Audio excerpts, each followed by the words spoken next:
শোনাও। দুইজনেই উত্তর দিল যে আমরা তেলাওয়াত করলে তো আর নিবেন না, আপনারা প্রশ্ন করেন, আমরা দুইজনে উত্তর দিব।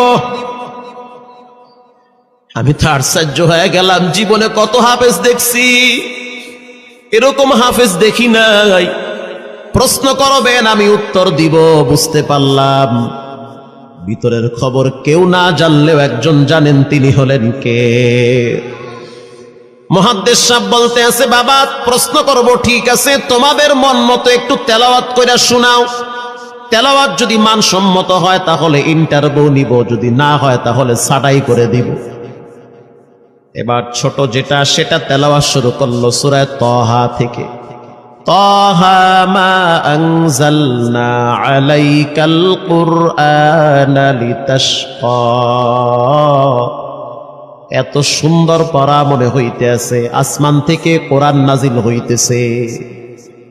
এত সুন্দর পড়া, কত রঙের ঢঙের পড়া শুনলাম, এই পড়া কোনোদিন শুনি নাই। আমি তাকায় দেখলাম স্থানীয় টিউনো সাহেবের চোখের পানি বায়া বায়া পড়তেছি।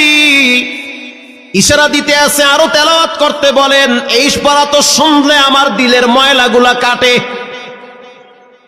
আল্লাহর ঘরে যখন গেছি, বাইতুল্লাহ ফজরের টাইমে ইমাম সাহেব তেলাওয়াত করলে যেমন মনে হইতে আছে ওই কোরআনের আওয়াজটা এখন এই মসজিদে বাজতেছে।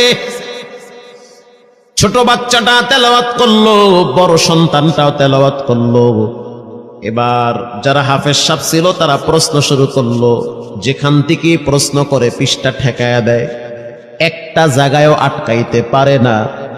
এমনকি বাচ্চা দুইটা এটাও বলেছে, যদি আপনাদের যদি ধৈর্য থাকে তো আমরা দুইজনে পুরা 30